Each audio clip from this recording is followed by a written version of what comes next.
L'chaim, accepting death, affirming life. And we're going to pick up today where we left off last week, discussing our fear of dying, and particularly the difficulty in confronting our own mortality. So that's where we left off. What we're going to do is we're going to still encourage you to ask your questions, but we're going to ask you to hold off till the end of each unit. So I have about a 15-minute presentation to finish up mortality, and then I'll take any questions, comments you might have, and then we'll launch into a discussion of Jewish views of the afterlife. All right, so let's continue. We've mentioned a few times now about Ernest Becker, the cultural anthropologist, who in his Pulitzer Prize-winning book, The Denial of Death, which was published quite a while ago in 1973, he argues that we feel not just fear, but terror, and it is our lifelong attempt to deny death that drives almost everything we do.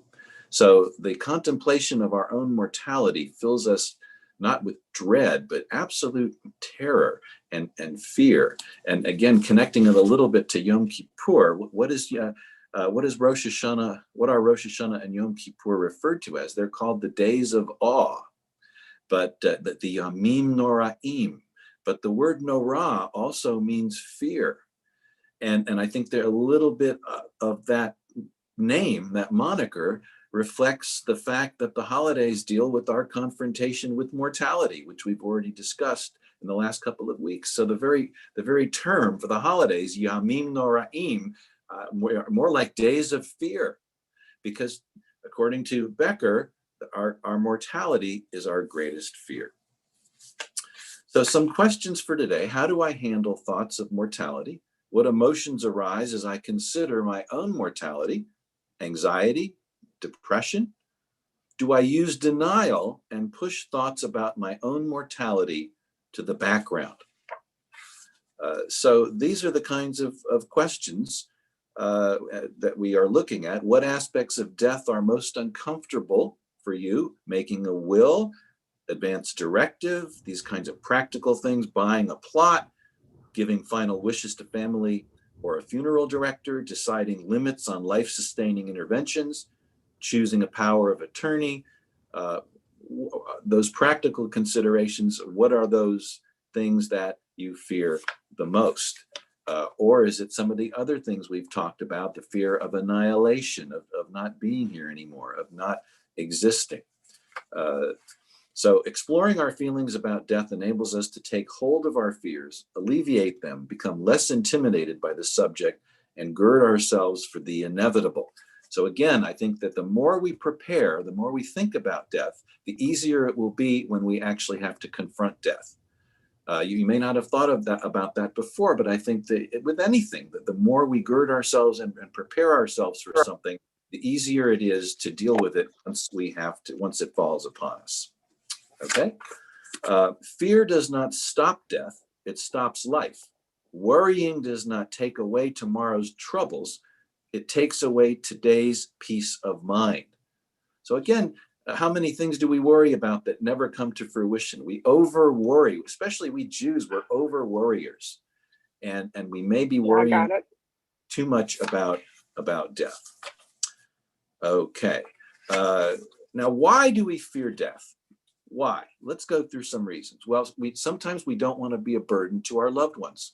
We feel that our passing is going to leave our children and our grandchildren, whether it's cleaning out the house or straightening out our financial affairs that we leave behind. We just don't ever want to be a burden to our descendants. So that's a fear that we have. Another one is we haven't done everything we want to do in our life. There's so many things that are left on our bucket list, and we know that we are not going to have time to do everything. Some of us are fearful of the dying process itself. How much pain is it going to be? What drugs and procedures are going to be available to minimize our pain? Another aspect of, we don't want to miss anything. It's kind of like we haven't done everything we want. We don't want to miss anything from what goes on in the world to what happens in the lives of our friends. And, we just want to be here and we don't want to miss a thing. Another one is we're not sure how well we'll be remembered. And this is a big concern, is how are we going to be remembered? What are people really going to say about us? Is the perception we have of ourselves, does that match how others look at us? How will we be remembered? Another one, this is the flip side, we don't want to be forgotten. We want to be remembered. We want to be remembered positively. Some of us are afraid of getting that diagnosis in the doctor's office. We're scared to death of that. Will this be the time for my annual checkup that I'm going to get bad news? Another fear is we don't know when it will happen, when we will die, but that could be a good thing. Which, if you had the choice to know the day you were going to die, would you take it? Would you want to know so you could be prepared for it? So, some say yes, all right. A lot of people say no, because you don't want to know that. I mean, especially that, you'd have that hourglass and you would know your exact day of death. I think that could be very disquieting. I think to want to know the day of your death is for the strong-hearted person who can handle some information like that. We all cope differently when confronted with our own mortality or the mortality of a loved one. Some people feel fear, dread, anxiety, sadness, despair, disillusionment. If there could be a way, instead of these negative anxiety, these negative emotional states, what if we could approach our mortality with resilience, courage, and equanimity? That would make a huge difference, would it not? A congregant of mine, for his 75th birthday, came up with a quip. I don't know if he invented it or not. He said, growing old is mandatory, growing up is optional. And I kind of twisted that a little bit to say, while death is inevitable, a fear of dying is not. We don't have to be afraid. There are many, many hundreds of thousands of people on the earth who have no fear of dying at all. How do they do it? What's their secret? Let's look at some ways to deal with mortality. I have 4 specific ways that we can do that. Number 1 is to develop our resilience, courage, and equanimity. And these ideas come from Harold Kushner, who wrote When Bad Things Happen to Good People, who basically says it's not what happens to us that causes us issues, but it's really how we deal with them. And let me just read to you a little bit about that. Courage and resilience in the face of great adversity. To embrace his outlook invites us to appreciate life so we are less frightened by our own mortality. Kushner rejects the notion of God gives you only what you need and deserve, or only what you can handle. His son did not go to a better place. If you remember, Harold Kushner's son died at 16 of progeria, a rapid aging disease. That's what prompted him to write his bestseller, When Bad Things Happen to Good People, back in 1981. But how could you go through a worse tragedy than not only seeing the death of your child, but the death of your child from such a horrible disease? It's the worst thing imaginable. And yet he used that to develop resiliency, courage, and strength in the face of his loss, and turned it into a teaching about any fear that we face. Okay, so as he writes, God's job is not to keep us from getting sick or to keep us from dying. God's job is to make sick people brave and to give dying people courage. I think that's beautifully profound. So that's what God can do for us. God can't prevent us from getting sick. God is a finite God who can't control everything. And I'm much of a Kushnerian myself, but God gives us the strength to get through. God enables us to say, not why me, but instead, now that this has happened to me, how can I respond? So that's a very big difference. All right. The second way to deal with our mortality is to recognize that the alternative, living forever, could be worse. A life sentence, if you will. I came across, this was actually written by a congregant at Rodef Shalom some years ago. It's called The Beauty of Death. And it's just such a beautiful statement. I want to read it to you, but it gives us a scenario of what life would be like if we could live forever. What if we could live forever? What if there was a cure for everything? What if there was no ultimate consequence for our actions? Is the fact that we are all going to die an awful fact about the circle of life? No, death is life's blessing. Thank God that we have death.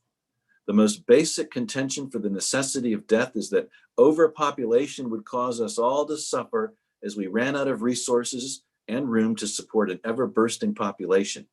We may live forever, but at what quality of life? Let's look deeper.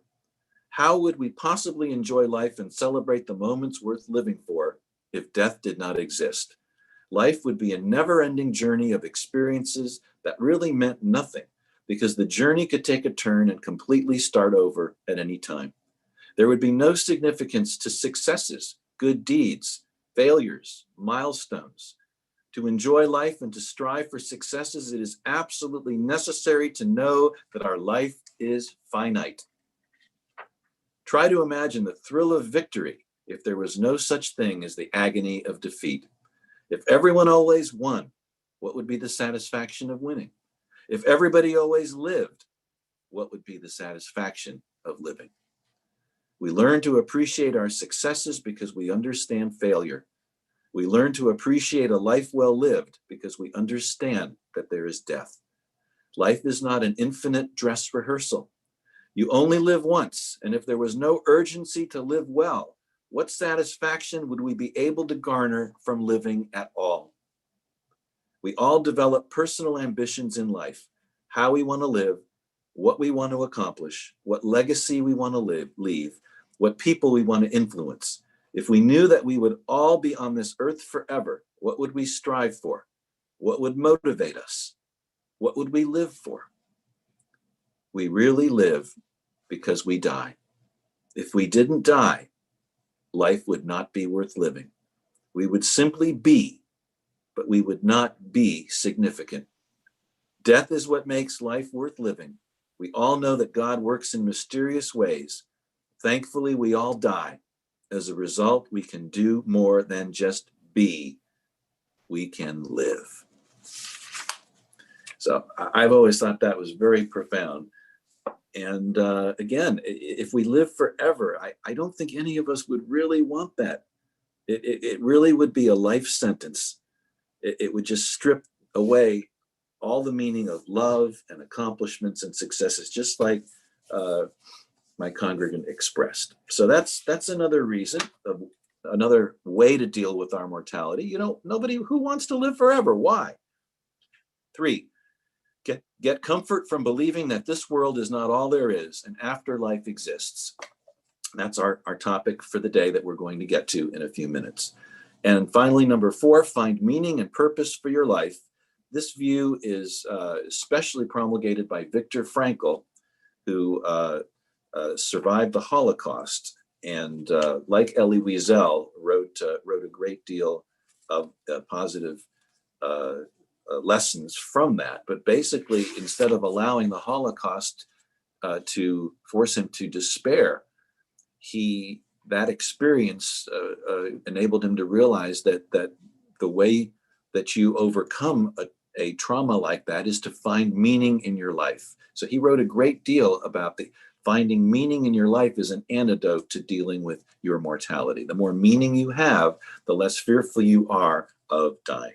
So those are some basic ways to deal with mortality. And let me just, all right. Our fear of dying is lessened if we live life to the fullest, have no fear or regrets, no could'ves, should'ves, would'ves. Appreciate that life is a gift, a loan from God that must one day be returned. If we look at life that way, it's easier to deal with the finite aspect of life. Our fear of dying is lessened if we focus on relationships rather than material possessions. Focus on our family and friends over our work and personal interests. So again, life is with people. Another way to lessen our fear of mortality. Another way is to realize that there is no pain in death. Death is a haven to the weary, an escape from the travails of life. And I read somewhere that death is an end to life's problems. Interesting. My a distant cousin, he was much older than me. He used to say, life isn't easy. Life's not easy, and it's certainly true. No matter what stage we're in, when we're working and we have children, when we're raising a family, life is difficult. But even when we're retired, life isn't so easy because we have to deal with issues of aging, losing function mentally, physically, dealing with loss of loved ones and friends. No stage of life is a cakewalk. And so, death is an end to the difficulties of life. I remember a congregant who suffered with cancer for a number of months, and he finally told his wife, he said, I want to get off this merry-go-round. He'd had enough. And there comes a time when we also have had enough of dealing with a severe illness. Another way to comfort us in accepting our mortality is to realize what happens to us. Where do we go? And I love the allusion to our body decays and replenishes nature. And there's a beautiful poem that has been written by Laura Gilpin called, it's called, the name is not here. It's called Life After Death, but that's not really it. It's called These Things I Remember. Anyway, or These Things I Know. Sorry, that's it. These things I know, how the living go on living, and how the dead go on living with them, so that in a forest, even a dead tree casts a shadow, and the leaves fall one by one, and the branches break in the wind, and the bark peels off slowly, and the trunk cracks, and the rain seeps in through the cracks, and the trunk falls to the ground, and the moss covers it. And in the spring, the rabbits find it and build their nest inside the dead tree, so that nothing is wasted in nature or in love. And I think that almost makes death beautiful, is that our body decays and replenishes the earth. It's all a natural process. So death is not contamination. It's not ugly. It's not fearful. It's a beautiful thing that enables our energy to be transformed from one form to another. Okay. And a little more on resilience. This is by Kushner again. A common feature of resilient people is that when challenging situations arise, they don't blame the situation or other people, and they don't blame themselves. Instead, they recognize that while they may not have had any control over the emergence of a particular situation, what they do have control over is their attitude and response to the situation. All right, so that's just more of what we said before. All right. I'll turn this off. Throughout history, the fear of death has caused more suffering for human beings than all the physical diseases combined. You are holding in your hands the cure for this suffering. So how would you complete that sentence? You are holding in your hands the cure for the suffering of confronting your own mortality, which is, and what would you add after all the things we've gone through? What was the most comforting thing that I mentioned today to deal with your mortality? Or do you have another way that I didn't mention? So at this point, let me open it up for a couple of minutes and take any questions or comments or ways that you deal with your own mortality that might enlighten the group today. Anything? Yep, Susan has raised her hand. Okay, thank you, Susan.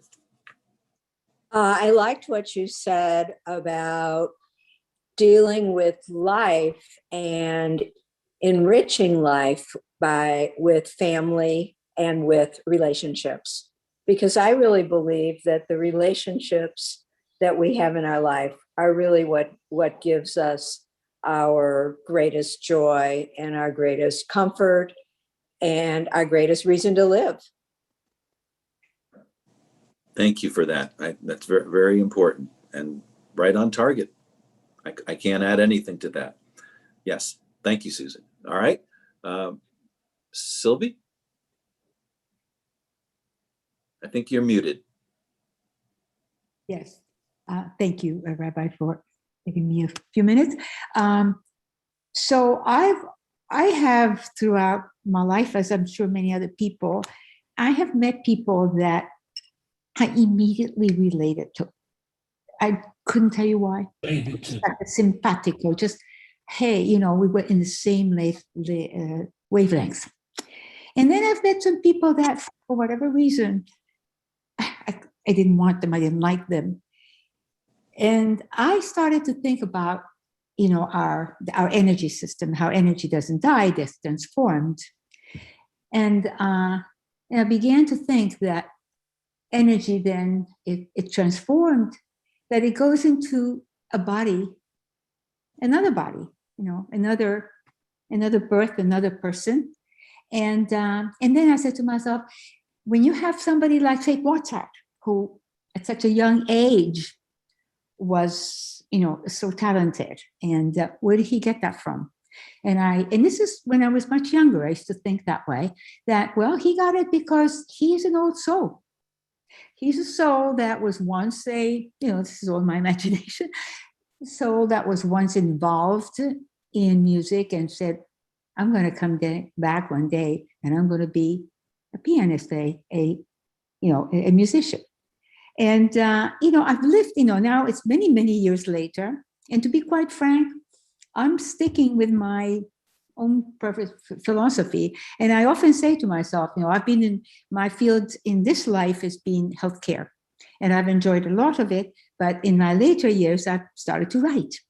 And it's a little bit late to make a career. But I say to myself, well, it doesn't matter. I'm coming back as a writer. When I come back, I know exactly, I'm going to be one of those people who knows exactly what they want to study and what to be, because you have people like that. So that's my take. You think it's great? Well, actually, what you're saying here is one of the views of the afterlife from a Jewish perspective. You're kind of talking about transmigration of souls, and that any given soul can encounter a number of different lifespans in different bodies over time. And that is one of the Jewish beliefs of the afterlife we're going to take a look at. So it's there. And that's what you believe. That gives you comfort. That's wonderful. Thanks for sharing that. All right, we'll take one more and then we're going to move on. So anyone else? Okay, Paul. I think you're muted, Paul. I'm not afraid of death, but I am concerned about dying. I want a dignified death. I want it to be free of pain. I want my family around me. I want them to tell me I led a good life. Now, why am I not afraid of death? Because for me, it's the last unknown. Is death death, where I am in oblivion? Or is there an afterlife? And the only way we're going to find that out is by dying. I still have that image of Steve Jobs, whether it's true or not. Right before this visionary died, he stood up in bed with pancreatic cancer and says, wow, did he see something? If he saw something of an afterlife, why should I be afraid of death? There's life. But if there's nothing there, it's oblivion. Why should I be afraid of oblivion? Well, especially because you won't be there to experience oblivion. Yeah. There will be no more you. You won't notice it. Once you've passed away and you're dead, you don't feel anything. You don't experience anything. It's nothing. It's like before you were born. All of human history was a blip on a screen until you were born, and it'll be the same after you die if you believe that there's nothing else. All right. But what you're saying about in terms of being afraid of dying as opposed to death, that's more real because of the issues we enumerated today, and everything from burdening your loved ones to how much pain are you going to experience. But you want a dignified death. And I agree. I absolutely wholeheartedly agree with everything you said. And I'm going to add one thing. A dignified death includes conveying to your progeny a lack of fear. And if you can approach your own death with courage and equanimity, I think that is the most dignified way a person can die, because you're giving a lesson to your loved ones that you don't have to be afraid of dying. And we are in such a wonderful position to pass on that lesson. So that's something. And again, remember what I said last week, and Steve Leader says this: the dying are not afraid of dying. It's only the living who are afraid of dying. So if you're afraid of dying, you're not ready to go yet.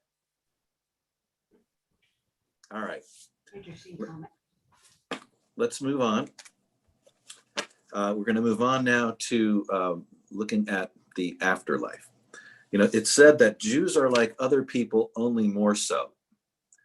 If all people have a fear of death, this is particularly so for Jews. Why? Why do Jews have a greater fear of death than other people? I'm going to read you a bulletin message that I wrote years ago.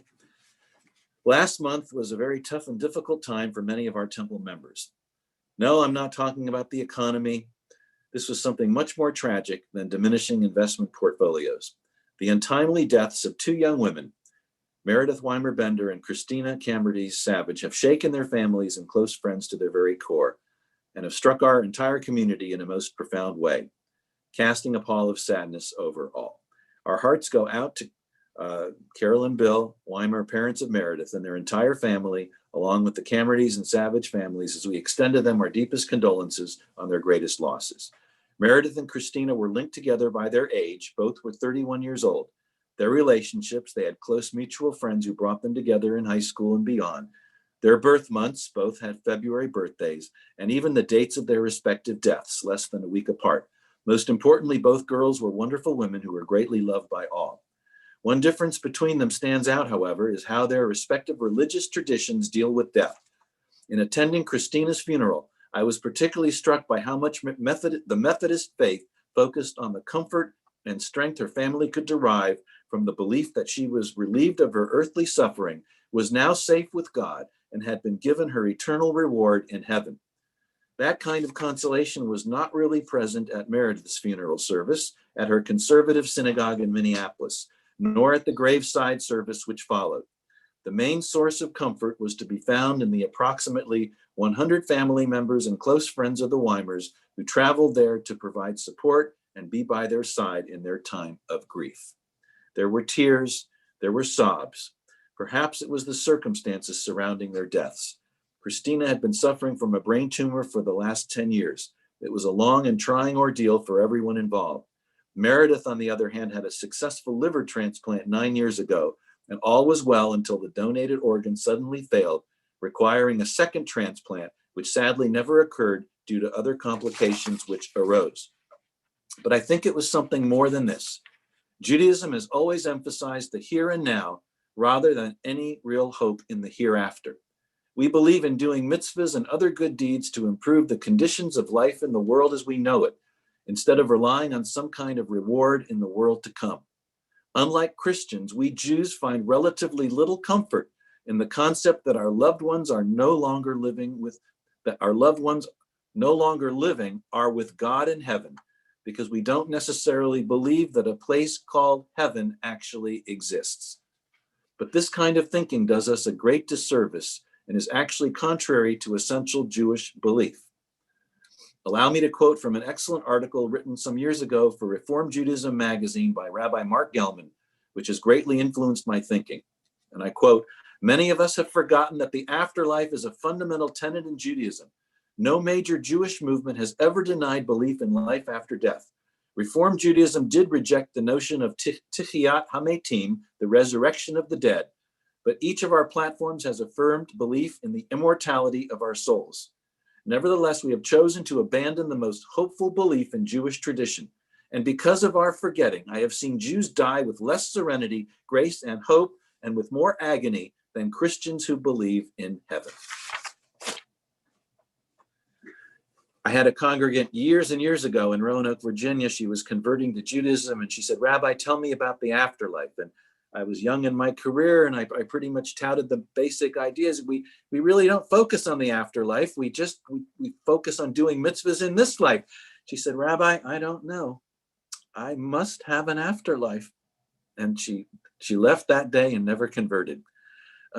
So you see that we're at somewhat of a disadvantage by this focus on, we love life so much, we want to sanctify life, but at the expense of a view of the afterlife, maybe has cost us something. But what I want to get across today is there are many, many options of a Jewish afterlife.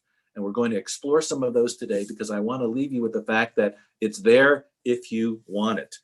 And that's what's very important. So my questions for this section are, do I believe in an afterlife, whatever that might be? 2, do I believe that the behaviors I display during my life determine what my afterlife will be like? So in other words, are we supposed to do good and that we get eternal reward? And if we don't do good, are we going to be in eternal damnation? If I do not believe in an afterlife, how does this impact on my behaviors in this life? If we're not worried about what's going to happen to us in the next world, then I guess we can do whatever we want, right? Eat, drink, and be merry, for tomorrow we may die, and we don't care. How does it impact your life if you don't believe in an afterlife? So these are some of the questions we're going to look at. Now, death transcends human comprehension. No one has ever come back to tell us what the experience of death is like, with the exception of those who have had near-death experiences. Because of the limitations of the human mind, a genuine understanding of death will elude even the wisest among us. And as we've said many times already in this class, Judaism regards death as an inevitable part of life. And there are all sorts of texts from the Bible and the Talmud that attest to this, from Psalms, what person can live and not see death, from Pirkei Avot, you were created against your will, and against your will you shall die. So we know we are going to die. Intellectual acceptance of death in general, however, does not allay human anxiety about our own particular finitude. Emotionally, death is the crisis of life. How a person handles death indicates a great deal about how he or she approaches life. And I almost like to turn that around. How a person approaches life indicates a great deal about how that person approaches death. If you live in fear, you will probably die in fear too. So let's just get some necessary caveats out. If you're an Orthodox Jew, you have to believe in resurrection of the body. It's a requirement. You have to believe in a theistic God who has the power to raise the dead. And we have the concept in our prayer book of Mechayeh HaMetim, Baruch atah Adonai, praised are you, God, who revives the dead. If you don't believe that, you're not an Orthodox Jew. It's part of the dogma. Now, in Reform, it's completely different. Instead of the Sinaitic covenant, we operate by the Freedom Covenant. As a Reformed Jew, you are allowed to believe anything you want that gives you solace and comfort, except, I suppose, if you believed in Jesus as the Christ, as the Savior, then you really can't call yourself a Jew. But pretty much everything else, all the way down to I don't believe in God, does not put you out of the fold. In Reformed Judaism, you are free to believe whatever you want, and no one has the right to judge your belief, because we believe in autonomy rather than authoritarianism. That's the whole basis of Reform, is that we are free to practice the way we want and to believe what we want based on the corpus of Jewish practice and tradition. And our motto is choice through knowledge. All right, Reformed Judaism is not a lazy person's Judaism. We are required to study so we can make an informed choice about what it is we want to believe.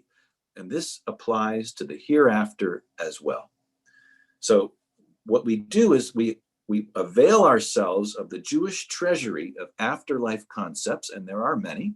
And once we become informed, we can make a choice as to what is appealing to us, what helps us to resolve the conflict of finitude.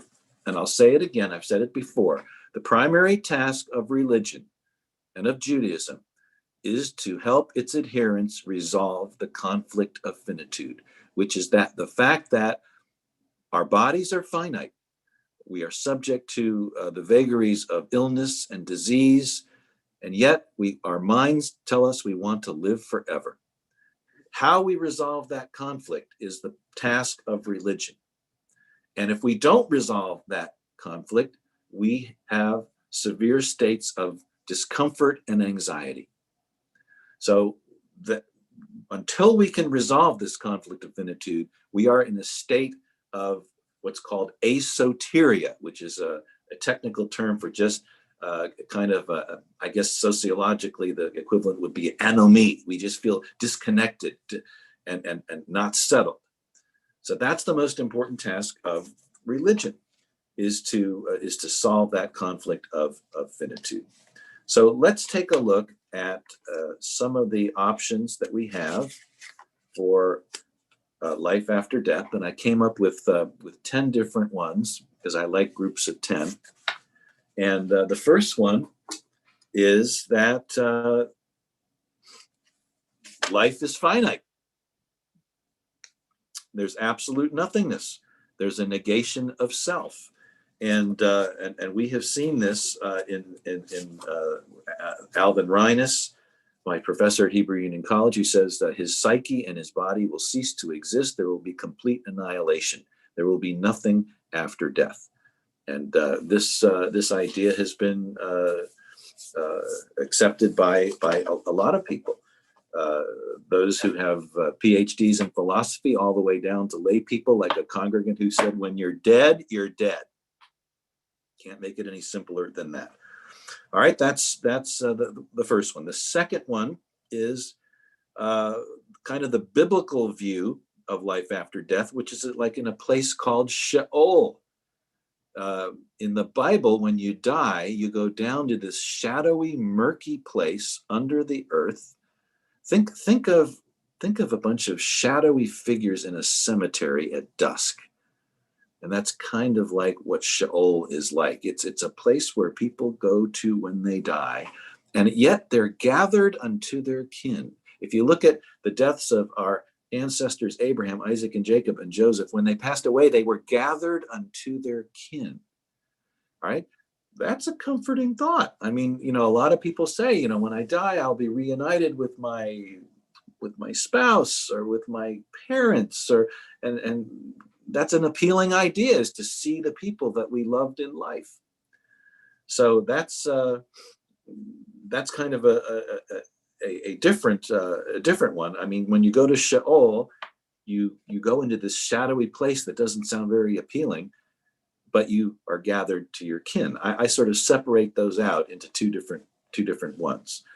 But the thing about Sheol that bothers me, are we conscious of being in this shadowy place? That's a little disconcerting. In the Bible, when you die either from old age or from having sinned. But the righteous get their reward. They live a long life, and the wicked do not live a long life. But everyone goes to Sheol, and you do not turn to dust. You still exist in some form. The Bible tells us you were created from dust, and to dust you shall return. In Sheol, you don't turn to dust. So that's what the Bible tells us. There are very little references to life after death, but there are a few. For example, in the book of Daniel, chapter 12, the text tells us, Many of those that sleep in the dust of the earth will awake, some to eternal life, others to reproaches, to everlasting abhorrence. All right, but that's one of the first references to resurrection. So the Bible sort of alludes to the fact that resurrection is a possibility, and in fact, that is the third option for life after death developed by the rabbis towards the 2nd century BCE. They believed that the body, at the point of death, the soul ascends to heaven, the body remains in the earth, but at some point when the Messiah comes, the body will be resurrected and reunited with the soul and then subject to final judgment by God.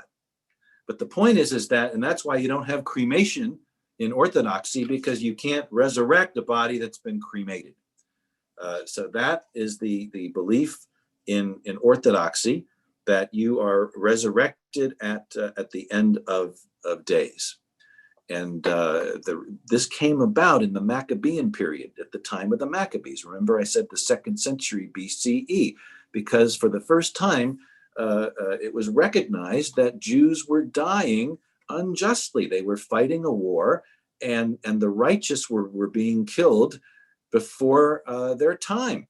So, in other words, the promise of the Bible was that the good are rewarded with long life and the wicked are punished, became untenable in the Maccabean period. So the Pharisees developed this idea that, well, justice must occur in the next life. So God will resurrect the body and reunite it with the soul. And after final judgment, if they were deemed to be righteous, they will inherit Gan Eden, the Garden of Eden, which is eternal paradise. If they were found to be wicked, they would be placed in a place called Gehenna, which is a valley south of Jerusalem, where children were sacrificed, a terrible place. And some sages said they would be there until all eternity. Others said the wicked would stay there for 12 months, and then they would eventually get to paradise as well, which is why we say Kaddish for a loved one, for a parent, for 11 months, because nobody wants to admit that their parent needed Kaddish said for them for the whole year, because that might somehow indicate they were wicked. So we say it for 11 months, but that's where that tradition came from. So that's how resurrection. Then we get to around the 1st century of the Common Era, and this was the Hellenistic period, and you have philosophers like Philo of Alexandria, who was steeped in Greek philosophy, and he kind of synthesized Jewish philosophy and Greek philosophy and said that the soul, the disembodied soul, has an existence on its own, separate from the body. Philo did not really discuss resurrection of the body. I'm not sure he believed in that, but he believed that the soul itself is immortal. And that from there, other thinkers like Aristotle, Maimonides, they said it's not necessarily the soul that's eternal, it's the intellect. The knowledge you have never dies. So, or the spirit never dies. The essence of who we are is not the body. That's just the imperishable, that's the perishable shell that houses the essence of who we are, which is our soul or our spirit. And Harold Kushner writes beautifully about this in his book about God. That's if I had that book with me, I would read you that passage, but that's down in Florida. All right, so we have now, after resurrection and the immortality of the soul or mind, we have what someone mentioned earlier, reincarnation or transmigration of souls. That one soul can inhabit many different bodies over time. And if the soul influences the body to do good, that soul gets rewarded by moving to a sphere closer to God. Kind of like an angel who gets his wings in the Frank Capra movie, It's a Wonderful Life. And so that's the transmigration of souls. The problem is it's often used to explain the unjust death of children. We had a young child die here in Youngstown years and years ago in the Jewish community. He was 11 years old. And the Orthodox rabbi, who was steeped in mysticism and Kabbalah, said that child died because he had the soul of a wicked person who sinned in a previous life. And That did not go over well. People were abhorred by that. But that's what the Kabbalists believe, is that if there was a tragic death, if someone died before their time, it was probably because they had the soul of someone who had sinned in a previous life. That's actually a Jewish belief. It was popular in the Middle Ages. It's kind of fallen out of popularity now, although we see someone right in our own group today who believes in that. So it is still out there. And there are individuals who believe in the transmigration of souls. Going on, we have what I call this world or rational immortality. And this is palpable to a lot of people because it makes sense. It agrees with logic and science. It says we live on biologically through our progeny, through our children. Just by the fact that we've given birth to a new generation, that assures our immortality. If not that, then we have spiritual immortality by the values we live by the example we set, by the role models that we are for other people, by how we conduct our lives, and just people, family and friends especially, observing how we live. We set an example that influences others, so we are immortal in that way, spiritually. In addition to that, we can be immortal through the work we do, through the deeds we do, through the money we give to tzedakah. If we have, especially some people want their name on a building. I had a congregant in his 90s, and he was so intent on having building a hall that had his name on it. And for some people, that's important too. They want their name on a building before they die. That's their way to immortality. But this is what I call this world or rational immortality. It's a way to know for certain that you are remembered by those you leave behind. Another one is just the eternal reward and punishment. If you believe in paradise, if you believe in a place called heaven, that if you're good on this earth, you merit the heaven. Even if you're not good, after your 12-month period in Gehenna, you will also achieve paradise. I live at the quarry, and every time we drive through the gate, I always tell my wife we're driving through the gates of heaven, and this is paradise. There's not a piece of trash in the whole place. I said, how could heaven be any better than this? And I'm sure some of you feel that way living in the developments that you do in Florida. I mean, it's gorgeous. It's paradise. It's heaven. That may be what heaven looks like. Who knows? Another one is just reuniting with the presence of God and being in the presence of God and angels, just kind of sitting there with a crown on your head in white robes, communing with the divine. That could be a way we look at the afterlife. And finally, a very Jewish view is what I call religious agnosticism. We focus on this world, and we may believe that this world is all we have, so we better do the best we can to improve this world. But we leave the door open because, as I started this lesson, no one's ever come back to tell us. So we don't know for sure. And again, it's somewhat it's hubris to think that we have all the answers. The human mind is limited. We don't really know. What harm does it do if we maintain a belief in some kind of afterlife, and if it turns out not to be true, what have we lost? If nothing else, it gave us comfort while we were living. So that is an option too. Just, we reserve judgment because no one's ever come back to tell us. And I guess we'll find out when we pass away. So whatever, if you adopt any of these theories that I have mentioned today, and you're comfortable with that, you have solved your conflict of finitude. You can decide that any one of these views of the afterlife are suited towards you, so you have selected the answer of infinity. You will be infinite. When you pass away, you believe you will have life in the hereafter. For some people, if you believe there's nothing, then you have come to terms with your finitism, and you're okay with that.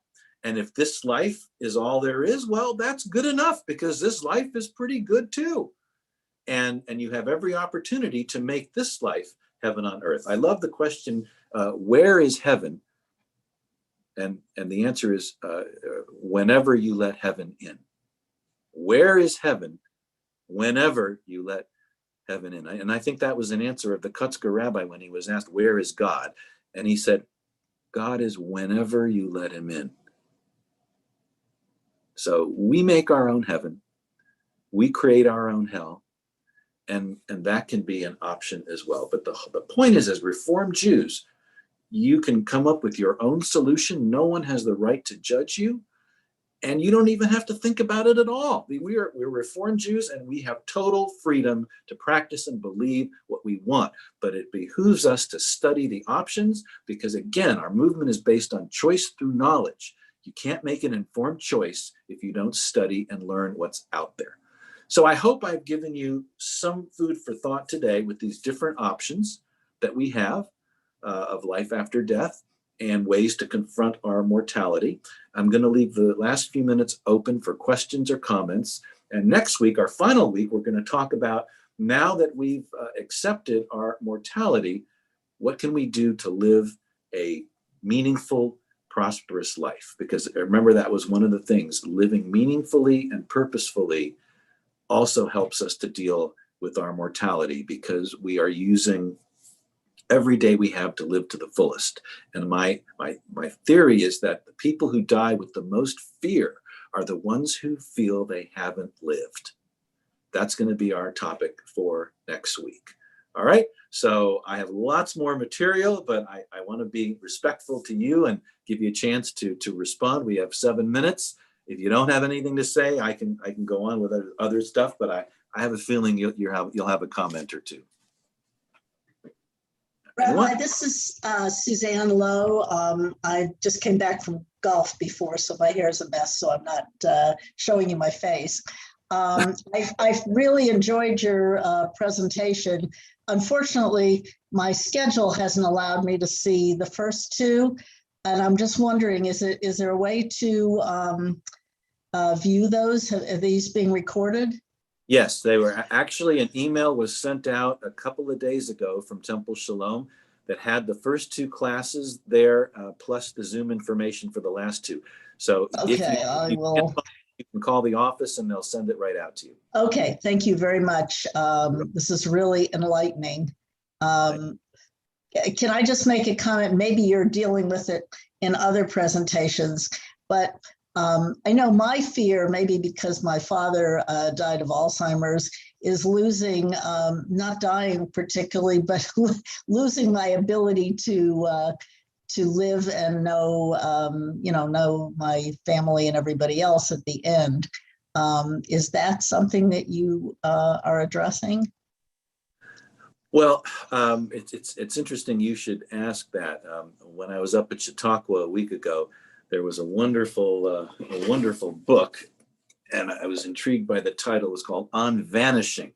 And as soon as I saw that, I said, because I try to look at death as or one of our fears of dying is that it means complete annihilation, and we're vanishing. We're no longer there.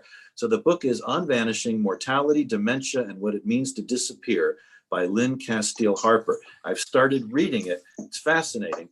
When you have Alzheimer's, you die twice. You die. Your mind dies. Your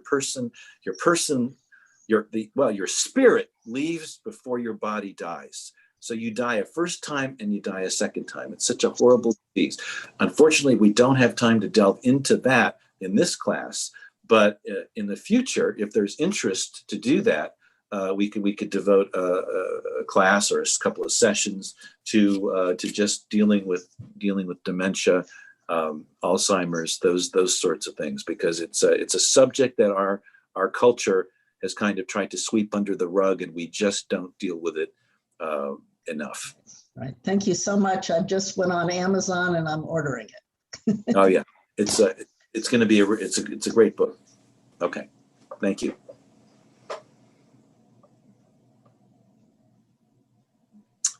Anyone else? All right. Well, I just wanted to tell you that I read the book that you recommended by Steve Leiter, and It was excellent. Definitely excellent, if anybody wants to know. What's the name of that book? The book is called the beauty of what remains, and it's how our greatest fear becomes our greatest gift. And when I got the book, I was hoping the entire book would be about how we confront our mortality, and there's a little of it that deals with that, but mostly it's about dealing with loss. He talks about the effect the death of his father had on him, and how it changed his life. But he makes so many wonderful points about what grieving is, what it's not, what to expect from grief, how to deal with loss. So it is a great read. It wasn't as much about dealing with our own mortality as I was hoping, but he makes some really good points, and I would highly recommend it for you to read. He talks a lot about his father having died of Alzheimer's. Right. Yes, that's Yeah. right. Think from that point of view. Yeah. Yeah. So that's another good book to read in terms of that. Okay. Thank you. Thanks. Rabbi, Yes. how does this, I'm Sandy Broadman, how does our Reform Judaism validate cremation versus burial? And Okay. listening to what you said about soul and everything, cremation is you go into a furnace and you're burned up. That sort of makes me feel very uncomfortable. Yes. This question is so important. It's come up in each of the 3 sessions we've had, because it is on a lot of people's minds. And again, we'll just say that in Orthodoxy, cremation is not allowed, because if you burn up a body, it can't be resurrected. Since Reform Jews rejected bodily resurrection going way back to the 19th century, and with the Pittsburgh Platform from the Central Conference of American Rabbis, since we don't believe in bodily resurrection, cremation is allowed. In terms of the soul, it's not affecting it, because the soul leaves the body at the time of death. So the soul is not being cremated. And then again, we have to talk, we didn't get a chance much to talk about what is meant by soul. Is it an actual physical entity? No doctor has ever opened a body and found a conscience or a soul. It's not there. That doesn't mean it's not real. It could be a spiritual entity. But as I believe, and what I didn't do, I'd like to read to you my own. Well, it's getting close to 1 o'clock. Maybe I can start the next class with this, but I wanted to read you my own view of afterlife, because I thought that might be instructive. But when you're cremated, you don't have to worry about your soul being burned up, because that's already left the body at the time of death. And cremation is fine, because you don't need to worry about bodily resurrection. So there's no prohibition in Reform against cremation. Does that answer your question? Sort of. Tell me, what else is it that you're unsettled about? It's the emotional part. Oh, okay. Being burned up is unsettling. Well, how do you feel about being placed in the ground? Awful. No problem. No problem. No problem? Okay. Wait, did you say you don't have a problem with being placed in the ground and covered up with earth? That is correct. Well, then what's the issue then? You're going to be buried in a grave then. Is that what you're going to do? My husband has chosen cremation, and I can't, I'm having trouble accepting that. Okay. Well, look at it this way. You have the choice to do what you want to do, and he has the choice to do what he wants to do. If it's a fear of not being together, you can put cremated remains into a grave in the ground. I've done that many times. We've interred ashes into the grave where somebody was already buried. But the point is, again, Reform is about autonomy. You want your husband to have as much autonomy to make his own decision as you do for yours, and you have to accept that. So, or you have to learn to accept that. We each have freedom. All right, let me just finish. Let me just finish with my own view of life after death. It'll take a couple of minutes. No one knows with certainty what lies beyond the grave. Being a religious rationalist, it is difficult for me to conceive one going to heaven, or being with the angels, or being in a better place. Death is sad and final, and how we deal with our mortality reflects on the values we hold regarding life on this earth. As I get older, I become more conscious of my mortality. My dad passed away at 61, and sometimes try to imagine what an afterlife might look like. I do not believe in supernatural events or miracles that circumvent the laws of nature. On the other hand, the concept of total disintegration or inorganic lifelessness, as Freud called it, leaves me cold. There's got to be something more than that. At the very least, we live on in the hearts and minds of those we leave behind, at least for a generation or two. After that, memories of who we were will be nothing more than a wisp of wind. My grandchildren will remember me, maybe my great-grandchildren, but after that, I doubt my descendants will know anything about me or care to find out. Most likely, the energy I represent will return to the source of energy of the universe and become one with it. Because of life's brevity, we're essentially meaningless wisps of wind, but my concept of the universe of existence is that there is more. I am intrigued by the concept of the immortality of the soul. But even if this life is all there is, it's still good. The importance of that acceptance lies in the fact that those who are at peace with their own mortality are empowered to live courageous lives. They are the ones who dance at the edge of the abyss, savoring each moment for its potential for joy. I firmly believe we should make up for the brevity of life by heightening its intensity and learning how to live richly, creatively, and nobly. As the Talmud puts it, a person is obliged to give accounts before the judgment seat of God for every legitimate pleasure that he or she denied him or herself in this world. All right, thank you. We'll end with that, and we'll pick it up next week with how to live joyously and creatively and purposely as much as we can while we have this life.